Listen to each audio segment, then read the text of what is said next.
Chers frères et sœurs, nous sommes dans une époque où chacun de nous essaie d'acheter quelques assurances afin de préserver quelques garanties. Et c'est pour cela qu'aujourd'hui, les entreprises, les sociétés les plus riches du monde sont les sociétés d'assurance. Nous contractons des assurances pour la santé. Nous contractons des assurances pour les véhicules. Nous contractons des assurances pour les résidences. Nous contractons des assurances contre le vol. Nous contractons des assurances contre les catastrophes naturelles. Certains même contractent des assurances de vie. Assurances de vie. Pourquoi ? Parce que nous croyons que ces assurances sont censées nous garantir une vie paisible, sont censées nous éviter les aléas de la vie, sont censés nous donner la garantie d'une vie paisible jusqu'à la mort. Mais nous savons pertinemment, chacun de nous sait pertinemment que ces assurances ne te protègent pas des aléas de la vie et ne te protègent pas des déboires de la vie. Est-ce que l'assurance de vie ou bien l'assurance pour la santé te préserve de tomber malade, te préserve de la maladie ? Est-ce que l'assurance des véhicules te préserve des accidents de la route ? Est-ce que l'assurance de la maison ou du logement préserve ce dernier des catastrophes naturelles ? Est-ce que les assurances contre le vol te préservent contre les détracteurs et les voleurs ? Est-ce que l'assurance de vie te protège de la mort ? Pas du tout. Ce ne sont que des illusions. Ce ne sont que des illusions. Pourquoi ? Parce que nous ne voulons pas observer la patience face aux difficultés. Nous essayons de chercher les garanties coûte que coûte pour vivre paisiblement jusqu'à la fin de la vie. Il se peut que tu décèdes. Et parce que tu as contracté une assurance vie, tes enfants et tes proches profitent de certaines sommes considérables. Mais est-ce que ces sommes d'argent vont préserver tes proches et tes enfants de la maladie ? Est-ce qu'ils vont les préserver de l'échec dans le travail par exemple ? Est-ce qu'ils vont les préserver de la mort, des accidents ? Pas du tout. Ce ne sont que des illusions. L'objectif à travers cet exposé, ce n'est pas de savoir le décret de l'islam concernant les assurances, mais c'est seulement d'attirer l'attention des uns et des autres sur notre manière de réagir avec le cours de notre vie. Nous essayons de saisir tous les moyens qui nous garantissent une vie paisible sur terre à travers les assurances. Mais on ne donne aucun effort et on ne s'engage pas assez pour saisir les moyens qui nous garantissent une vie paisible dans l'au-delà. Il s'agit, chers frères et sœurs, de l'insouciance. Il s'agit du manque d'intelligence. Il s'agit de la faiblesse de la compréhension. On s'active pour ce qui est éphémère et on est envahi de paresse lorsqu'il s'agit de ce qui est éternel. On s'appuie sur les garanties humaines inavérées et on passe à côté des garanties divines confirmées. Puisse Allah Azza wa Jal nous accorder la bonne compréhension de la religion et nous enseigner ce qui nous rendra service ici-bas et dans l'au-delà. Chers frères et sœurs, c'est quoi la logique de l'assurance, de n'importe quelle assurance ? La logique, c'est que tu t'engages avec quelque chose de ton argent, avec une partie de ton argent, pour qu'on te garantisse quelque chose. Tu dois garantir une somme d'argent que tu vas payer d'une manière mensuelle, d'une manière annuelle, ou une fois dans ta vie pour qu'on te garantisse un bien espéré.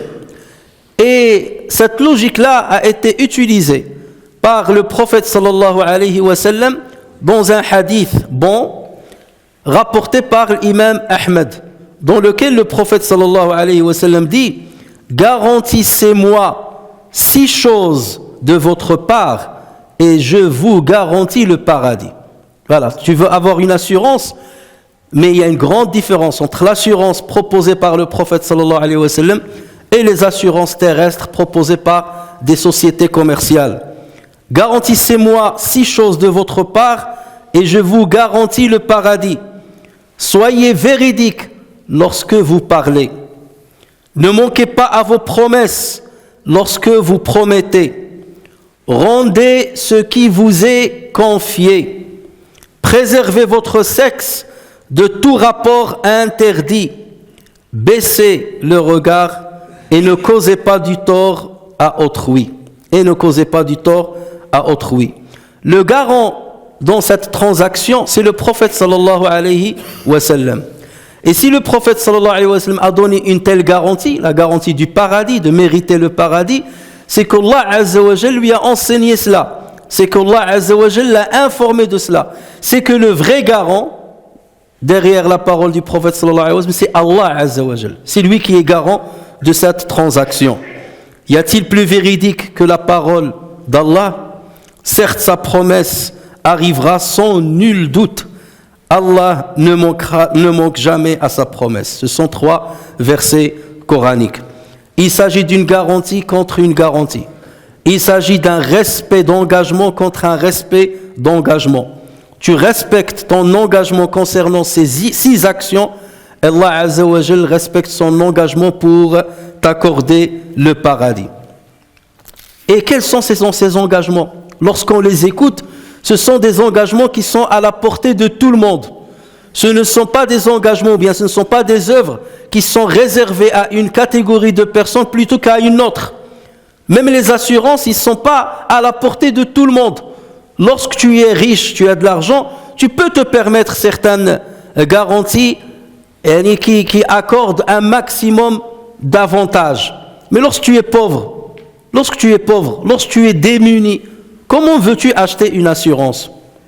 Là, l'assurance que le prophète sallallahu alayhi wa sallam lui propose est accessible à tout le monde, aux pauvres comme aux riches. Tout le monde est à pied d'égalité. C'est comme si Allah Azza wa Jalla nous a mis sur la même ligne de départ et il nous a dit: à vos marques, prêts, partez, courez vers le paradis. Sari'u ila maghfiratin min rabbikum wa jannatin 'arduha as-samawati wal ard. Précipitez-vous vers un pardon de la part de votre Seigneur et un paradis dont la largeur équivaut aux cieux et à la terre. Sabiqu ila maghfiratin min rabbikum wa jannatin 'arduha ka'ardi as-sama'i wal ard. Concourez vers un pardon de la part de votre Seigneur et un paradis dont la largeur ressemble à celle du ciel et de la terre. Mais y a-t-il des concurrents? Y a-t-il des gens qui sont prêts à s'engager dans cette course? Y a-t-il des gens qui sont prêts à contracter cette assurance pour mériter le paradis? Allah Azza wa Jalla nous propose un petit prix pour entrer dans le paradis. Un petit prix pour acheter le paradis. Inna Allah ashtara minal mu'minina anfusahum wa amwalahum bi anna lahumul jannah. La récompense est immense, la marchandise est immense. Ala inna sil'ata Allahi ghaliya. Ala inna sil'ata Allahi al-jannah. La marchandise de Dieu est très chère. La marchandise que nous propose Dieu, c'est le paradis. Et contre cette marchandise, qu'est-ce qui nous est demandé de faire? 6 engagements, 6 petits engagements. Soyez véridiques lorsque vous parlez. Ne manquez pas à vos promesses lorsque vous promettez. Rendez ce qui vous est confié. Préservez votre sexe de ce qui est interdit. Baissez le regard et ne causez pas du tort aux autres ou bien à autrui. Lorsqu'on voit la parole du prophète sallallahu alayhi wa sallam, on voit que le prophète sallallahu alayhi wa sallam maîtrise l'arabe. On voit l'éloquence du prophète sallallahu alayhi wa sallam. C'est la meilleure personne qui a prononcé la lettre Da. Cette lettre qui donne une spécificité qui caractérise la langue arabe. C'est le meilleur qui a manié la langue arabe. Et regardez, à travers ces quelques paroles, comment le prophète sallallahu alayhi wa sallam a résumé un contrat d'assurance garanti. Un contrat d'assurance garanti en peu de termes. Et un contrat qui se réalisera sans aucun doute, contrairement aux contrats à travers lesquels on s'engage. Le prophète sallallahu alayhi wa sallam a cité 3 œuvres qui ont un rapport avec l'engagement. Et puis il a cité 3 œuvres qui ont un rapport avec la retenue. Les 3 premières œuvres que le prophète sallallahu alayhi wa sallam nous propose, il nous pousse à nous engager dans 3 choses. Lorsque tu parles, tu ne mens pas.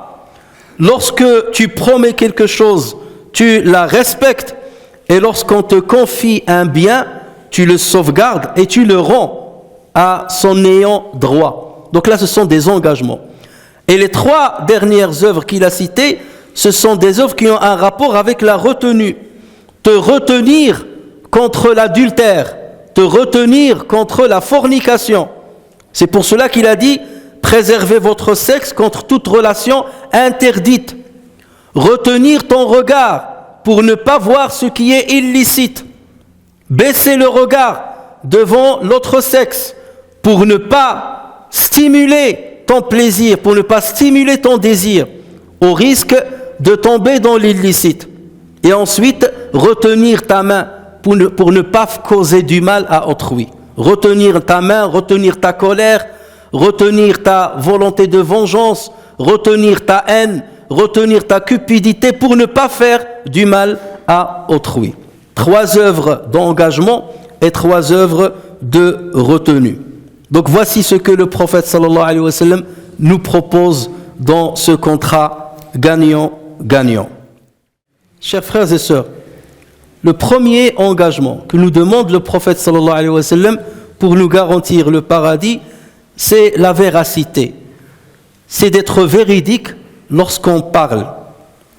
Allah Azza wa Jal nous a exhortés à être pieux et à être véridique. Parce que ce sont 2 choses, ce sont les 2 grands piliers de la pratique, de la bonne pratique religieuse. C'est à ce propos qu'Allah Azza wa Jal a dit: Ya ayyuhalladhina amanu taqullaha wa kunu ma'as sadiqin. Ô vous qui croyez, craignez Allah et soyez parmi les véridiques. Le prophète sallallahu alayhi wa sallam dit à propos de la véracité: soyez véridiques, car la véracité mène vers la piété et la piété mène au paradis.